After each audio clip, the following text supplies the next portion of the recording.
diperbantukan untuk menyelesaikan persoalan anak-anak kita, anak-anak Papua yang sekolah.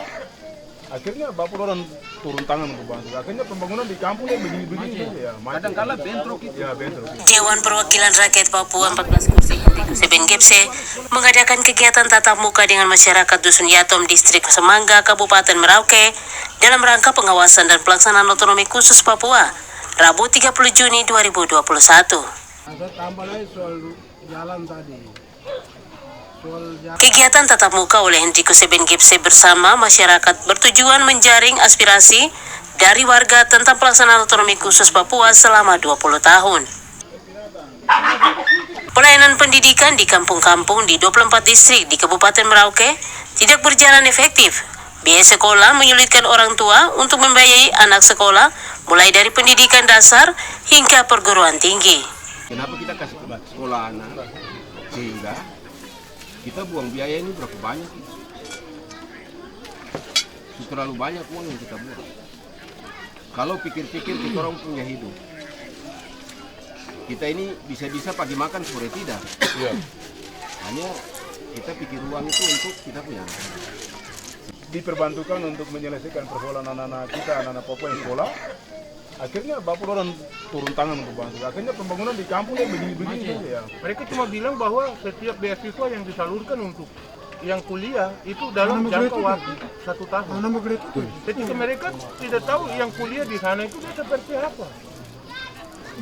Penyediaan sarana dan prasarana untuk meningkatkan kesejahteraan ekonomi kerakyatan di kampung-kampung di 24 distrik Kabupaten Merauke tidak ada perhatian serius. Ya sewa ya, per hektar lah 1 juta biasa ya begitu sudah. Luku terus kasih apa rotari toh kasih halus itu ya 1 juta sekolah itu ada apa bantuan dari ekonomi khusus ya kalau bisa ya ada ke depannya toh mudah-mudahan ada bagaimana ada bantuan untuk kita terapi kampung ini.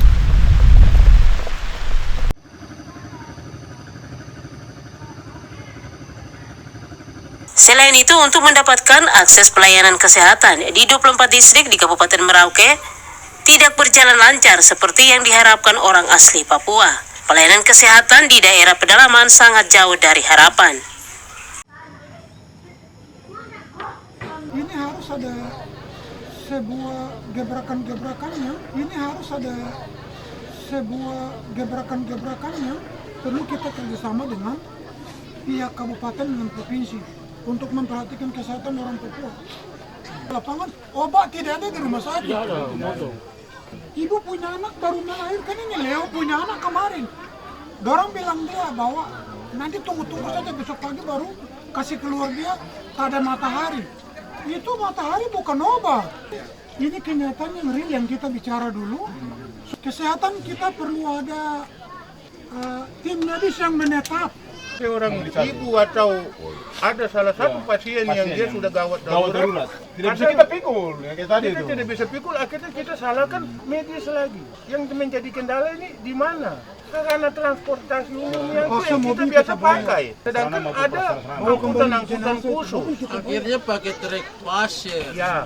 Itu misalnya harus dioperasi. Operasi ini harus dibayar. Padahal setahu saya di dalam undang-undang otonomi khusus itu ada dana khususnya yang diperuntukkan untuk kesehatan. Nah ini yang berobat ini sekarang orang Papua. Hitam kulit rambut keriting. Kenapa kau suruh dia minta surat lagi? Oh, luar biasa. Minta surat keterangan paling orang Papua. Dusun Yatom ini yang teroperasi mana-mana ibu-ibu itu. Kenapa tidak bisa menyelamatkan itu bayi? Itu masalah. Ini masalah. Semua ibu-ibu di wilayah Animha ini teroperasi. Kandungannya dijahit. Ibu-ibu Marini. Ya, ibu-ibu Marini. Dulu tidak. Sekarang ini kenapa tidak bertanggung jawab untuk menyelamatkan generasi? Mungkin untuk kita ini lebih khusus itu mungkin kartu Papua Sehat itu.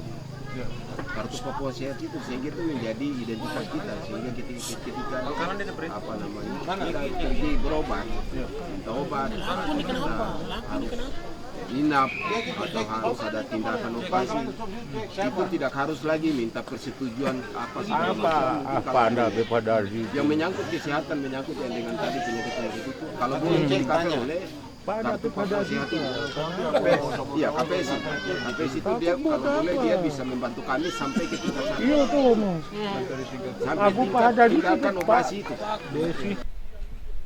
Demikian akses transportasi jalan yang menghubungkan kampung-kampung yang dihuni oleh orang asli Papua. Jalan yang menjadi nadi perekonomian dari ibu kota distrik dan Kabupaten Merauke juga rusak total dan tidak ada perbaikan.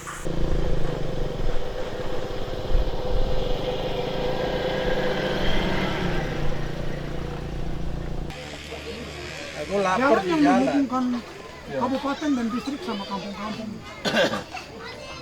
Kalau di lokasi-lokasi mix licin. Oke, sudah ada catat. Itu lokasi-lokasi itu transmigrasi, ada catat. Ada perbedaan. Itu yang tadi itu ada perbedaan itu kampung lokal. Membiayai jalan yang statusnya jalan kabupaten. Begitu toh. Mungkin ya, menurut pemikiran saya mungkin karena begitu pemerintah kabupaten tidak mau bikin baik kita pun jalan ini karena statusnya bukan jalan kabupaten, bukan jalan provinsi. Mungkin karena begitu. Sampai saat ini pemerintah pusat, provinsi dan kabupaten tengah berkoar-koar untuk melanjutkan program otonomi khusus Papua. Sementara kesejahteraan masyarakat orang asli Papua yang kehidupannya di kampung-kampung tidak merasakan sentuhan pemerintah dari dana otonomi khusus selama 20 tahun terakhir ini. Semoga dengan acara dengar pendapat masyarakat ini menjawab kebutuhan orang asli Papua di Kabupaten Merauke dan 29 kabupaten kota di Papua. Dari Kabupaten Merauke, Papua, Tim Liputan Papua News melaporkan.